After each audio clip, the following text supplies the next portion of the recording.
오늘 이 시간 진실하게 행하라라는 말씀의 제목으로 함께 은혜를 나누기를 원합니다.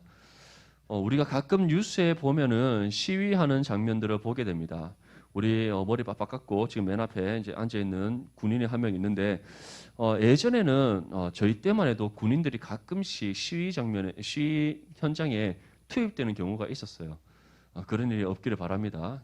가보면 아주 뭐 지금 코로나 때문에 뭐 예전처럼 그런 과격한 그런 시위가 없기는 하지만 저희 때는 이제 전경들만 전투 경찰이라고 하죠. 전경들만 해서는 시위를 진압을 할 수가 없어서 제가 한 2등병 때, 1병 때까지는 시위 현장에 군인들이 가끔씩 투입되기도 했어요. 뭐 수방사라든지 그 경기도 일대에 있는 그런 군인들이 투입되기도 했었는데 그런 시위 장면들을 보면은 참 때로는 우리가 그 마음이 이해될 때가 있지만 또 이해되지 않는 경우도 있습니다. 그렇죠. 너무 과격한 그런 시위는 결코 또 우리 민주사회에 걸맞지 않는 그런 부분을 생각되는데 그런 시위와 달리 우리가 볼 수 있는 한 가지 시위가 있습니다. 단식 투쟁 같이 홀로서 우리 금식하면서 또 투쟁을 하는 그런 모습들을 우리가 가끔씩 보게 됩니다.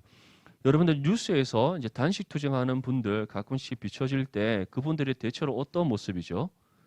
아주 깔끔한 얼굴에 얼굴에 윤기가 반들반들하게 나고 누가 봐도 멋있는 그런 얼굴이 있습니까? 아니면은 수척한 얼굴에 아주 초췌한 모습에 너무나도 힘이 들어가는 그런 모습으로 비춰집니까? 당연히 후자겠죠.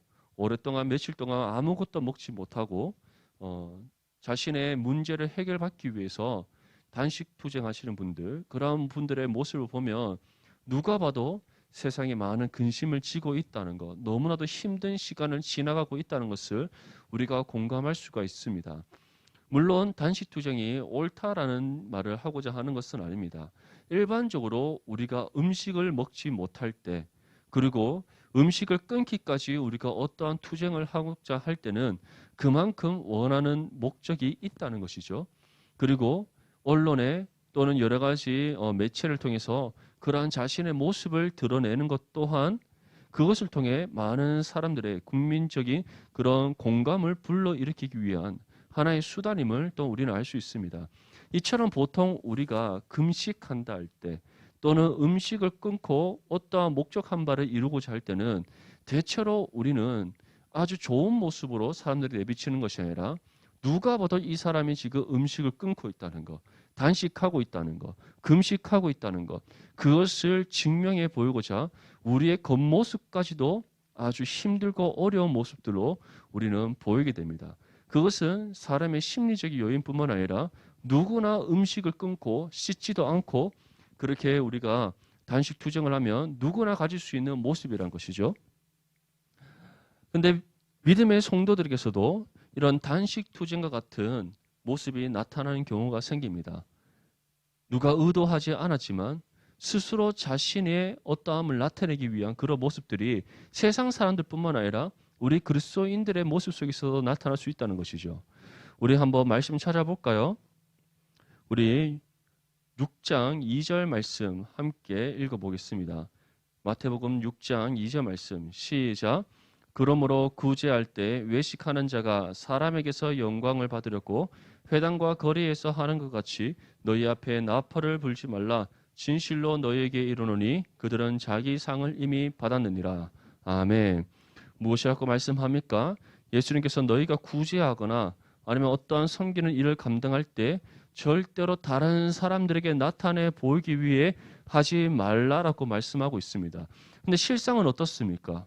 우리가 구제할 때 다른 사람이 알지 못하도록 은밀한 중에 섬기고 있습니까? 아니면 어느 교회에서 어떠한 일을 감당했다. 어느 교회에서 누구를 도왔다. 어느 교회에서 어떤 구제하는 일을 감당했다. 선전을 하고 있습니까? 안타깝게도 우리는 전자가 아닌 후자의 모습을 보게 됩니다. 만약 우리 넘치는 교회가 양종동에 아주 어려우신 분들을 섬겼다. 그러면 그러한 것들을 우리가 알게 모르게 다 선전을 하게 된다는 것이죠. 왜 그러한 일들이 생깁니까? 각 교회마다 이유가 있겠지만 주된 이유는 교회를 알리기 위해 교회가 하는 사업들을 세상 가운데 알려서 우리가 이렇게 선한 사업을 하고 있다라는 우린 나름대로의 선한 목적을 가지고 우리는 그러한 일들을 행한다는 겁니다. 근데 예수님께서 무엇이라고 말씀합니까? 절대로 그렇게 하지 말라. 그것은 이미 너희가 하나님께서 받아야 될 영광을 가로채는 죄다. 하나님께서 받아야 될 영광, 하나님께서 너에게 주실 상을 너희 스스로가 이미 다 가로채는 행위다라고 우리에게 경고하고 있는 겁니다. 우리의 모습들을 한번 돌아볼 수 있기를 바랍니다. 이것은 우리 교회적인 문제뿐만 아니라 우리 개인의 삶에서도 일어날 수 있는 문제입니다. 새벽을 깨어 기도하러 나옴에 있어서 우리가 그것을 자신의 하나의 의로 여길 수가 있습니다. 우리가 교회에서 섬기는 일 가운데 그 섬김 자체에 우리가 감사하고 하나님 앞에 영광을 올려드리는 것이 아니라 나의 수고, 나의 헌신 이러한 것들을 자랑하는 일들로 삶을 수가 있다는 겁니다. 내가 이렇게 중등부를 섬겼더니 부흥을 했더라. 내가 이렇게 고등부를 섬겼더니 부흥을 했더라. 다음 내년에 초등부 많이 섬겨주기 바랍니다. 자, 초등부를 섬겼더니 이런 영광이 내년에 초등부 많이 섬겨주세요. 예. 이거 홍보하려고 한 건 아닌데 우리 또 교사가 많이 필요해서 어쨌든 우리가 이렇게 교육부서 섬길 때 내가 섬겼더니 우리 반이 이렇게 성장을 했더라. 가끔씩 우리가 이런 말을 할 때가 있습니다. 그렇죠? 우리 옆에 유년부도 있으니까 유년부도 많이 이렇게 지원해 주시고 우리 함께 우리 지금 어려움을 함께 겪어가고 있습니다. 우리 디모데가 왜 하필이면 중등부 고등부만 몰려 있죠? 이유는 뭐 알겠지만 그래도 이렇게 우리 어린 아이들 얼마나 귀여워요. 그렇죠? 뭐 초등부, 유년부 다 보면 다 우리 이성산 집사님 나이 때 분들이 다 지금 교사로 있으니까 청년들이 필요합니다. 그래서 좀 많이 섬겨주면 감사하겠습니다. 어쨌든 우리가 교사로 섬기든 또는 우리가 앞에서 찬양팀으로 섬기고 또는 여러 가지 임원과 리더로 우리가 섬길 때 때로는 우리 스스로가 자신을 자랑할 때가 있다는 겁니다. 우리가 이렇게 섬겼더니 이러한 결과가 일어났다. 우리가 이렇게 헌신했더니 우리에게 이러한 것들이 생겼다. 우리가 어떻게 했더니 이러한 결과가 주어졌다. 어떻게 보면 그 모든 것이 하나님의 은혜로 말미암은 것인데 우리 스스로의 수고와 노력과 헌신으로 인한 것처럼 우리가 생각하고 여길 때가 있다는 겁니다. 그러한 모든 것들이 예수님께서 어떻다라고 말씀합니까? 그 모든 것들이 우리가 하나님이 받으셔야 될 영광을 가로막는 것이요. 하나님께서 우리에게 주셔야 될 상을 우리 스스로 먼저 가져다 버리는 그런 교만의 죄임을 우리에게 분명히 말씀하고 있습니다. 특별히 한국교회의 문제점 중에 하나는 기도에 열심히 있지만 그 기도 자체를 우리의 자랑으로 삼는다는 겁니다. 제 모교회에서 선창 후창이라는 권사님 부대가 계셨어요. 새벽 기도회에 되면 권사님들이 이게 중간 줄에 앞뒤로 두 줄씩 앉으셔서 앞에서 주여 하면 뒤에서 주여 하고 이렇게 주거번이 박건혜에서 우리가 별명을 붙이기를 선창 후창 부대라고 앞에서 선창하면 뒤에서 후창하니까 그렇게 우리가 별명을 붙인 적도 있는데 그분들이 정말 열심으로 교회를 위해 기도하는 거 맞습니다. 하지만 의도적으로 자신들이 이 자리에 있다는 것을 알리기 위한 부분도 있었어요. 그래서 담임 목사님이 하루는 이제 그거 하지 말았고 그랬더니 시험에 드셔서 일주일간 새벽 기도를 안 나오시는 거예요. 그랬더니 또 그냥 둘 수 없잖아요. 그래서 저희랑 같은 교구 저희 집 근처에 사셨는데 그 중에서 이제 선창 부대에 대표되시는 분이 계십니다. 스타렉스로 이렇게 그 선창 후창 부대를 이끌고 다니시는 분이신데 그분을 찾아가는 거예요. 이제 목사님들하고 권사님들이 전도사님들이 찾아가서 얼레고 설레고 달래서 이제 데리고 오셨어요. 그랬더니 그 다음 주부터 다시 주여 주여 주여 주여 하시는 거예요. 물론 그분들의 열심을 뭐 비난하고자 하는 것은 아닙니다. 하지만 아무리 선한 의도를 갖고 교회를 위해서 또 어려운 가정들을 위해서 우리가 기도한다 할지라도 그것이 또 하나의 우리의 자랑으로 삼겨진다면 그것은 하나님 앞에 합당하지 않다는 사실을 우리는 분명히 기억할 수 있어야 됩니다. 한국교회는 이처럼 기도에 열심인 그런 특출한 또 교회 중에 하나입니다. 새벽 기도는 대한민국밖에 없습니다. 아시죠? 다른 만약에 세계 어느 나라에 가서 교회를 갔는데 새벽 기도회가 있더라. 한국교회입니다. 한국인들이 특히 한국인 그리스도인들이 있는 곳에는 항상 새벽 기도회라든지 여러 종류의 기도회들이 만들어집니다. 그만큼 기도에 열심인 나라, 기도에 열심인 민족이 우리 한국교회이자 또 한국교회 그리스도인들이라고 할 수 있습니다. 우리 한국교회 역사를 살펴봐도 우리 한국교회 기도의 힘이 얼마나 컸는지를 알 수 있습니다. 나라의 독립을 위해 간절히 기도했던 사람들이 누굽니까? 바로 초대 한국교회 그리스도인들입니다. 온갖 모진 핍박과 고문 가운데서도 그들은 신앙을 버리지 않고 나라의 독립을 위해 하나님 앞에 간절히 기도했던 사람들입니다. 한국 전쟁 때도 그 전쟁의 피난길에 오르면서 엄청 고난과 힘든 그런 어려운 순간 속에서도 예배가 끊어지지 아니하고 멈춰지지 아니하고 기도의 소리가 사그라들지 않았던 나라가 이 대한민국입니다. 여러분도 한번 생각해 보십시오. 6.25 전쟁이 발발해서 서울에서부터 피난을 막 가고 있습니다. 그런데 주일이 되면 함께 모여 예배 드리지 못하지만 그 피난길 속에서 각 가정이 모여서 예배를 드렸다는 겁니다. 그 피난길 가운데 그 여정 속에서 고난의 행군 속에서 나라의 평안을 위해 안전과 평화를 위해 기도했던 사람들이 우리 한국교회 그리스도인들이었습니다. 6.25 전쟁 이후에 우리나라가 얼마나 경제적으로 어려웠습니까? 세계 최빈곤국 중에 하나가 우리 대한민국이었습니다. 그런데 나라의 경제 발전을 위해 이 나라의 불국 광병을 위해 열심을 다해서 기도했던 나라, 그 민족이 바로 우리 대한민국의 그리스도인들이었다는 겁니다. 어떻게 보면 오늘날 여러분들이 이 많은 문화와 경제의 혜택을 누리고 사는 것, 여러분들의 그 위에 선진들이, 믿음의 선진들이 눈물로 이 땅에 기도로의 씨앗을 뿌린 그 결과라고도 할 수 있습니다.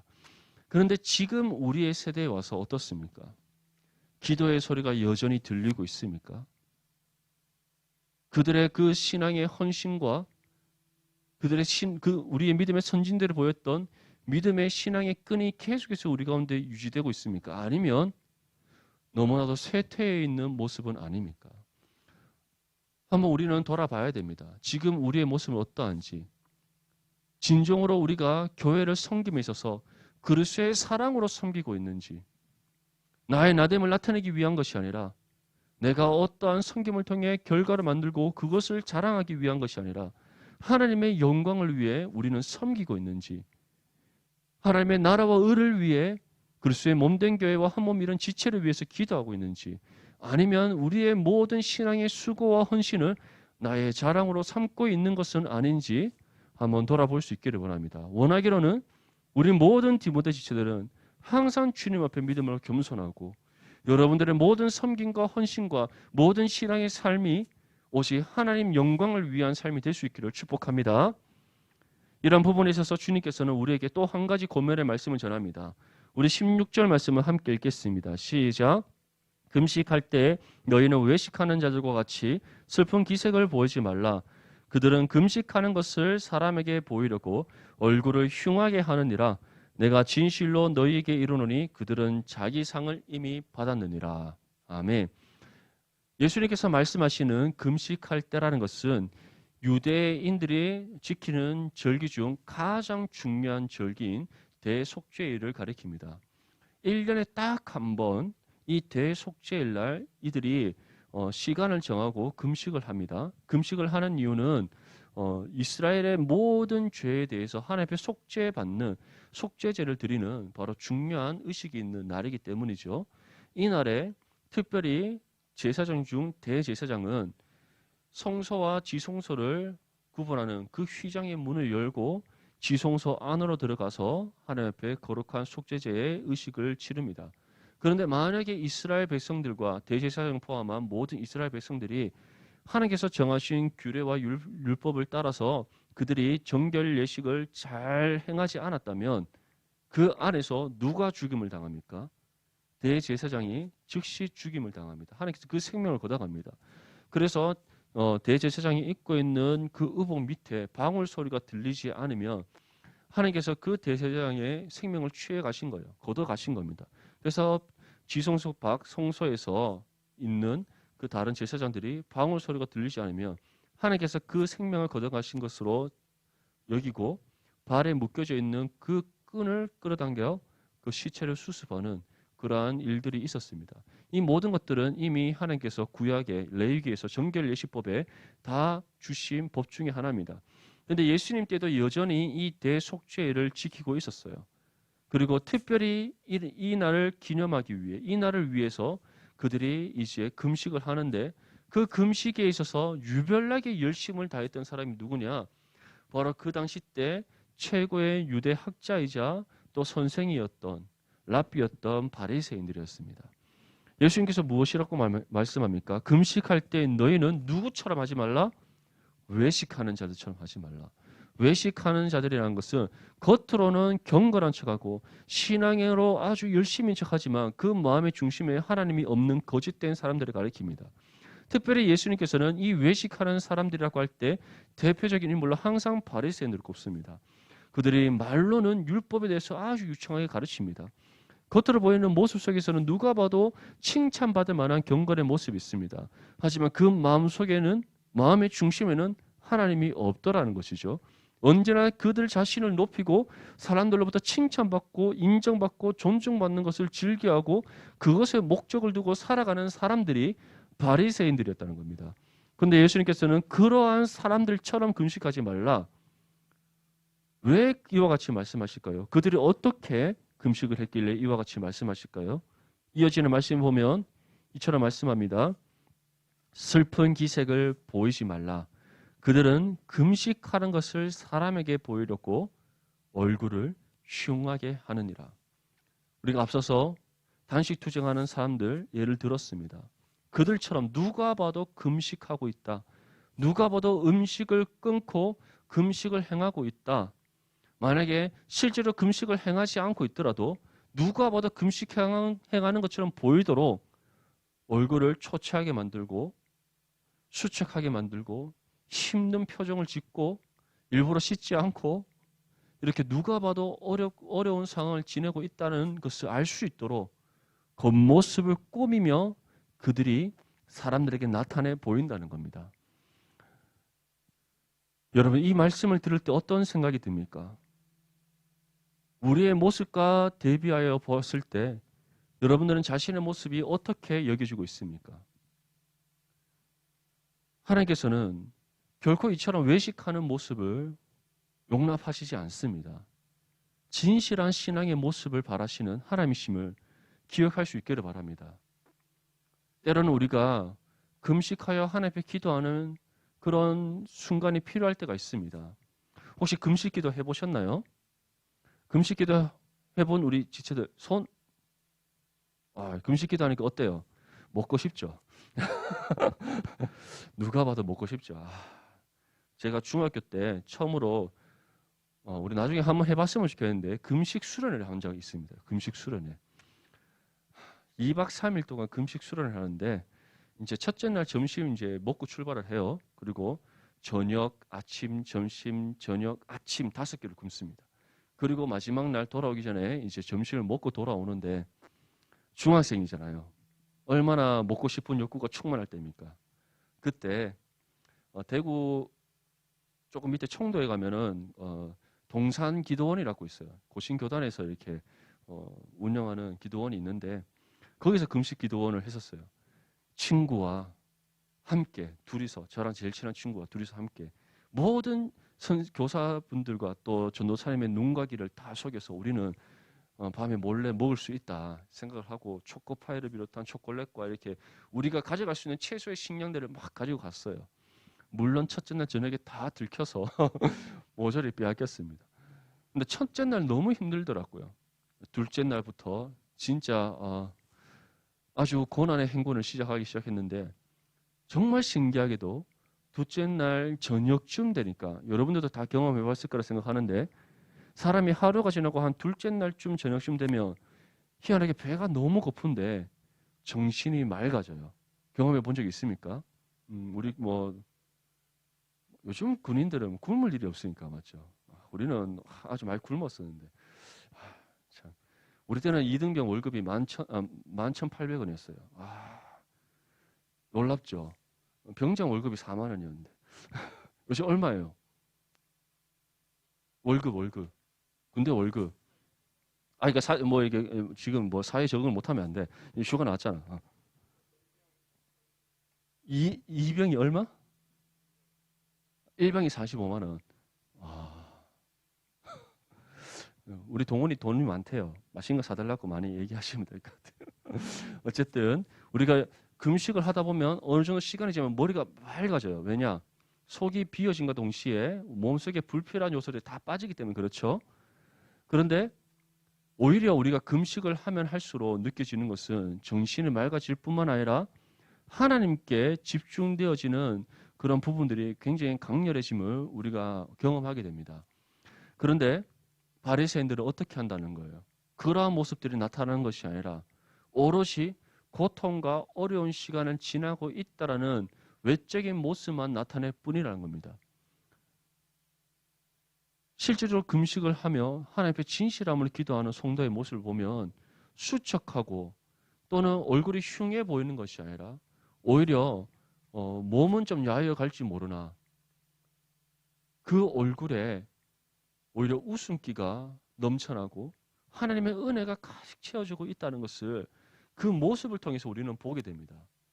하지만 바리새인들의 모습은 하나님과의 교류가 없기 때문에 하나님과 자신과의 친밀한 영적인 관계를 위해서 금식하는 것이 아니라 오직 사람들에게 인정받고 사람들에게 자신이 금식하고 있다는 것을 자랑하기 위한 수단으로 삼고 있기 때문에 그 모습이 오히려 흉측하고 흉하게 보일 뿐이다라고 예수님께서는 우리에게 말씀하고 있는 겁니다. 그리고 그러한 사람들은 이미 자기 상을 스스로 가져버린 사람들이기 때문에 하나님 앞에 오히려 진노받기에 마땅한 삶, 하나님께 오히려 벌을 받기에 마땅한 삶이라는 사실을 분명히 우리에게 전하고 있습니다. 사랑하는 우리 모든 디모데 지체들, 여러분들이 어느 자리에서 어떠한 섬김의 모습으로 있든지 상관없이 하나님 앞에 진실되게 섬길 수 있기를 바랍니다. 여러분들의 모든 경건의 삶이 사람들에게 인정받고 사람들에게 나타내 보이기 위한 것이 아니라 하나님과 더 친밀한 영적인 교제 가운데 살아가기 위한 수단들이 될 수 있기를 바랍니다. 그것이 주님께서 우리에게 원하시는 삶의 모습이요 또 하나님께서 친히 우리에게 상 주시는 신앙의 삶이라는 사실을 기억할 수 있기를 바랍니다. 우리 17절 말씀 함께 읽겠습니다. 시작. 너는 금식할 때 머리에 기름을 바르고 얼굴을 씻으라. 아멘. 예수님께서는 우리에게 반대로 무엇이라고 말씀합니까? 너는 금식할 때 어떻게 하라? 머리에 기름을 바르고 무엇을 씻으라? 얼굴을 씻으라. 머리에 기름을 바르고라는 것은 머리가 흠컬어지게 다니지 말고 단정한 모습으로 얼굴을 씻으라는 것은 누가 봐도 초췌하고 막 굶어서 사람이 막 얼굴 흉측한 그 상태로 다니지 말고 단정한 모습으로 깔끔한 모습으로 오히려 너희가 금식하면 할수록 그것을 통해 하나님과 더 긴밀한 영적인 사귐과 교제를 나누면 나눌수록 다른 사람들이 보이기에 오히려 더 단정하고 또 정결한 모습으로 우리가 보일 수 있어야 됨을 말씀하고 있는 겁니다. 이것이 바로 신앙의 바른 모습이라는 것이죠. 내가 금식한다 할지라도 내가 시간과 장소를 구별하여 하나님과 특별한 기도의 시간을 갖는다 할지라도 그것을 자랑으로 삼는 것이 아니라 오히려 오직 하나님께만 집중하고 다른 사람들에게 그것을 오히려 감출 수 있는 믿음의 겸손이 우리에게 필요하다는 사실을 기억할 수 있기를 바랍니다. 제가 예전에 학생들을 이제 음악을 가르치다 보면 꼭 어느 정도 수준에 올라가면 나타나는 버릇들이 생깁니다. 우리 또 음악 전공한 친구들도 있지만 다 공감할 거예요. 진짜 실력이 좋은 친구들은 결코 자랑하지 않습니다. 우리가 심플 이즈 베스트란 말이 있죠. 아주 심플한 연주로 다른 사람에게 감동을 줍니다. 하지만 어느 정도 실력은 올라갔는데 그 이상의 실력을 갖추지 않은 우리가 말하면 한마디로 전문가도 아니고 또 아마추어도 아닌 그 어중간한 상태에 있을 때는 항상 자기의 플레이를 자랑하려고 그래요. 막 오히려 더 막 화려하게 연주하고 더 자기를 막 두각시키려고 노력을 합니다. 굳이 그러지 않아도 되는데 그렇게 해요. 그것을 자세히 살펴보면 왜 그런지를 알 수 있습니다. 본인 스스로 아는 거예요. 자신이 어느 위치에 있는지 아는 겁니다. 그래서 남들이 그냥 자신의 위치에서 최선을 다하면 그에 맞게 인정을 받을 수 있는데 그 이상의 인정을 받고자 하는 욕심이 있기 때문에 자신의 것을 더 나타내놓고 노력을 하는 겁니다. 근데 이것이 교회의 섬김 안에서도 동일하게 나타나요. 하나님께서 세우신 자리에서 믿음의 겸손함으로 묵묵히 최선을 다해서 섬기면 되는데 꼭 무엇인가 나서려고 하고 무엇인가 자신이 튀려고 하고 무엇인가 자신이 뭔가 하고 있다는 것을 알리려고 하는 사람들이 있습니다. 그래서 말하지 않아도 묻지도 않았는데 내가 무엇을 했는지 뭘 샀는지 뭘 하고 있는지 주저주저 막 얘기하는 친구들이 있어요. 물론 우리 디모데에는 없습니다. 다른 데 가니까 있더라는 거죠. 우리 디모데는 다 겸손하니까. 아멘? 이럴 때는 크게 아멘 해야 돼요. 아멘? 예. 그렇더라는 거죠. 근데 주님께서는 무엇이라 말씀합니까? 그 모든 것들이 성숙하지 않았기 때문에 열매가 물어익지 않음으로써 일어나는 문제들이기 때문에 그 모든 것들을 다 걷어내라. 그런 우리의 죄의 모습들을 다 내어버릴 수 있어야 됨을 말씀하는 겁니다. 오히려 믿음의 겸손함으로 우리의 모습을 정결하게 단정하게 오히려 잘 갖추어서 하나님 앞에 더 신실한 믿음의 모습으로 우리가 경건의 삶을 살아갈 수 있음을 말씀하고 있는 겁니다. 우리 18절 말씀 함께 읽겠습니다. 시작. 이는 금식하는 자로 사람에게 보이지 않고 오직 은밀한 중에 계신 내 아버지께 보이게 하려 함이라. 은밀한 중에 보시는 내 아버지께서 갚으시리라. 아멘. 분명히 기억하십시오. 사람에게 인정받으려고 해서는 안 됩니다. 사람에게 우리가 무엇인가 했다는 것에 대해서 나타내 보이려는 모든 교만한 마음들을 우리는 내려놓을 수 있어야 됩니다. 오히려 믿음의 겸손함으로 오직 하나님의 영광을 위해 하나님의 나라와 의를 위해 우리는 섬길 수 있어야 되고 함께 협력하여 선을 이뤄가야 됩니다. 그것이 하나님의 자녀로서 그리스도인으로서 신실한 믿음의 삶이라는 사실을 분명히 기억할 수 있기를 바랍니다. 예수님께서 무엇이라고 말씀합니까? 은밀한 중에 계신 하나님, 그 은밀한 중에 계신 하나님께서 은밀한 중에 우리에게 모든 것을 갚아주신다. 그렇기 때문에 우리는 하나님께서 맡기신 사역들을 하나님께서 세우신 그 자리에서 믿음의 겸손함으로 섬길 수 있어야 되고 수고하고 헌신할 수 있어야 되고 하나님께서 우리에게 맡기신 신앙의 삶을 경건의 삶을 우리는 묵묵히 성실히 감당하며 살아갈 수 있어야 된다는 겁니다. 다른 사람이 인정해 주지 않을 수 있습니다. 아무도 못 알아볼 수 있습니다. 최선을 다해서 공동체를 위해 섬겼는데 최선을 다해서 내가 한 몸 이룬 지체들을 사랑했는데 한 몸 바쳐 희생하고 헌신했는데 아무도 몰라줄 수 있습니다. 누구도 인정해 주지 않을 수 있습니다.